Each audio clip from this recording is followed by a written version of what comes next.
Welcome to the Halftime Naptime Sports Minute with Benji and Marcus, your host of The Modern Father, and now our special segment for modern fathers who enjoy sports. Marcus, what do we have on the table today? Oh, let's go. It's sports time, my favorite part of the podcast. Halftime, Naptime in the building. NFL Combine happened this week. Is it still important? I think for late round guys, I think so. I mean, I feel like it's important. I think late round guys this is an opportunity for them to get found. If you went to a small university, if you went to a D2, you went to one of those mid-majors. So I went to Northern Illinois University. We were D1, but we were a mid-major. I think it's important for those guys who are not first-round draft, like certified first-round picks, because there are some intangibles that people look for, especially when they don't really need you, but you might be just as fast as like the other special team guys, or you might be a little bit stronger than one of the starting offensive linemen or defensive linemen, and you can find yourself in a rotation. I think it's important for those guys. Number one overall picks, I think they're as a waste of their time. First certified, for sure, getting drafted. I think there's enough game tape on them to make your decision. But those mid-major, maybe potentially D2 guys, I think it's great for them. I think the interviews are important. I believe that some interviews are definitely important. I would rather hear more from a coach than I would a athlete, because an athlete can get coached on, hey, like, this is how you answer questions, this is how you represent yourself. But if I get it from a coach, not just like your head coach, but I'm going to your position coach. Like, if you're a cornerback and like you're going to be like a projected 5th and 6th round pick, I would rather talk to him and have him on the phone or have him on the Zoom call. Say, hey, what do you think about Dontravius Williamson? Hey, is he a great guy? Like, how was he off the field? How was this? Because your position coach knows you almost better than you know you. And that guy can grade you out. And they're normally pretty honest about things. Like, man, this guy was like, yeah, he was lazy, like athletic and gifted, but he's just lazy as hell. Those dudes will give you like real honest approaches and real stuff. I really think that the combine is more of doctors poking and prodding you, and more of seeing if you have like any underlying injuries, like if you have like Hodgkin's lymphoma or something. I really think that you dip more than you go up in the combine. Unless you're there's outliers, of course, like DK Metcalf, that one lineman who ran like a 4.4. There's definitely gonna be outliers like that. But at the same time, I think there's more people who fall because of the combine. Like if they didn't throw well as a quarterback in the combine, somebody didn't look as ripped or cut in the combine. They've more fall than more go up. World Baseball Classic. Who do you think the 3 best teams are? For sure, the Dominican Republic, USA, and I'm not super familiar with the Asian teams. Yeah, but I'm assuming maybe like South Korea's got to be dope. They have a really they have a really strong professional league, so they have to be really good. My biased opinion is I want to put Puerto Rico up there. But I mean, looking at our roster, we have a pretty good roster, but the Dominican team is stacked. Yeah. USA is stacked. China has 2 teams. One of their teams is super stacked. Taipei. Yeah, China Taipei. They're super stacked. They're loaded. They're loaded with guys. So I definitely would go DR. Yeah, DR is going to be DR. Actually, I think I'm going for the upset here. I'm going for the home field advantage of America. I think they got everybody's the home field advantage because they all play and live in America. Especially DR guys, they all play Major League and they all live here in America. Yeah. So it's basically home field versus home field. But I think I'm going to go America. And somebody on the internet said that this might be Mike Trout's only chance to win a title. Yeah. Which I believe.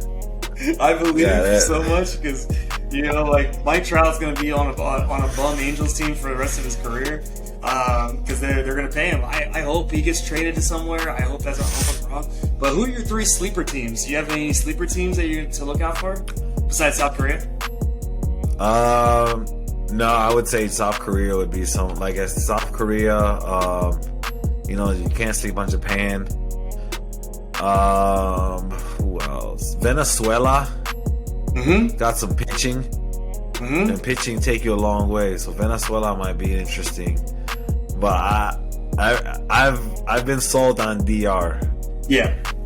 I've been sold on DR. Their team looks like from the last World Classic when Puerto Rico had a stacked team, but we lost to the U.S. in the championship. Nolan Arenado, you should be playing for Team Puerto Rico. He plays for U.S. But no, it should be good. We got Marcus Stroman though, Puerto Rico. Yeah, I saw that. I saw Stroman there. I thought he was gonna play for the U.S., but then he's I'm playing for Puerto Rico. Go for it, Stroman. Go do your thing, man. So yeah, I mean, it should be pretty cool. It's entertaining. I think DR, United States, if that's I don't know how the bracket lays out, but if they can play the championship. They can play the championship. I think that would be the favorite going in. But yeah, I'm gonna have that on YouTube where I'm gonna have the bracket right in front of our face. One of those countries from Asia, though, they can come and sneak up on you. Right. Japan. Low key, Japan looks pretty good. China Taipei, like I said earlier. Yeah. Cuba. Cuba is not that bad. They got Cuba's not bad. They're not bad. Yeah. No, they're not Cuba's bad. Not bad. Yeah. Well, they're not touching the US or they're not touching DR. Or DR, no. Yeah. I'm sure they'll have to go through like DR in order to even get to. Right. So I don't see and especially that. like if you're playing like 4 to 5 games, like your pitching needs to hold up. And like I don't think like all those other teams have the depth to compete with Venezuela, like the United States, and also the pitching. Yeah. Quick, around the association, around the league. KD with the Suns debut. How do you think he looked? Great. I mean, he's just a scorer. He just wants to go out, play basketball, drop 30, go home. Talk shit on Twitter. Like that's all he wants to do. Go home, mind his own business. I mean, he's easy to plug in. He's one of the easiest players to plug in. Yeah. He can play within any offense. He's a great shooter. He can drive. He can literally do whatever you need him to do. Yeah. And now he has somebody else who can score at volume as well. So you can't necessarily double. You got to pick your poison on who you want to double team. He looked really, really good those last couple games. Milwaukee Celtics. Who do you trust more in the East? Milwaukee. Yeah, Milwaukee. Boston. Boston tends to rely heavily on Tatum, Brown. You have two like kind of 1A, 1B. And no one else around really scores. I mean, Brogdon was a nice pickup. Yeah. But sometimes he disappears. Jason Tatum has disappeared in the playoffs. He gets gassed. I trust Milwaukee more because their centerpiece is a big, and he gets easier buckets, and he can pass the ball out of the post pretty well. True, that's true. And Drew Holiday's balling right now. He's feeling confident. They have a nice team built around a 7-footer, an athletic 7-footer. Where in the other team you have 2 guards, basically two wings. Carrying the scoring load on a regular basis, playing defense, full. You know what I mean, back and forth. I trust Milwaukee more. Who do you trust more, the Clippers or the Mavericks? I'm gonna go with the Mavericks because I hate the Clippers. I hate the Clippers, man. They're on a 5-game losing streak and they just won. Like I can't trust that Kawhi is gonna play. I hear that like they're tired of Kawhi already.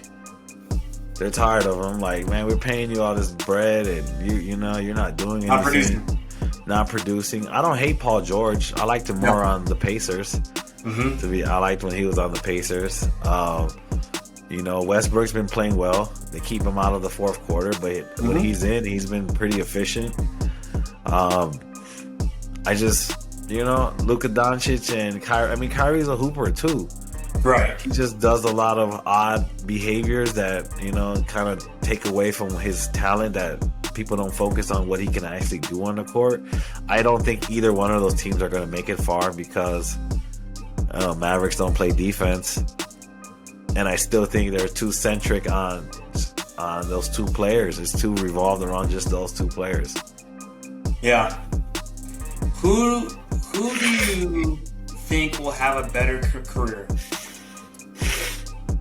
De'Aaron Fox or Shai Gilgeous-Alexander? Oh, that's a good one. I might have to go with I might go with Shai because I think his ownership is better than the Kings' ownership. Mm-hmm. So they just started kind of getting it together. But I feel like Oklahoma City, for being such a small market, they usually are in the mix somewhere. Mm-hmm. Right? Like, they're respectable. Like, they've had injuries this year. They lost Chet. They got Shai. They got those other young cats who started hooping and balling, really bought into Shai. And they're going to have another top pick. Mm-hmm. And they're building around him. So can you imagine if they get like, I don't know, like that kid from France, and you got two 3-point shooting 7-footers. I mean, they got to thicken out. But Giannis looked like that too when he was younger. Yep. And now look at him. You're not standing in front of Giannis full speed. No. You don't want to do that. Concussion protocol. Yeah, I do like De'Aaron Fox though. I do like him, and I think he's a great player. But I think Shai might have the upper hand. I agree. Shai for me, only because the Kings franchise is just perennial and just a garbage franchise. Can the Bulls make a playoff push? No, and they don't believe it, so I definitely don't believe it. So Vooch was like, "Oh, I don't think we can do it." He needs to go. I'm cool. Blow it up.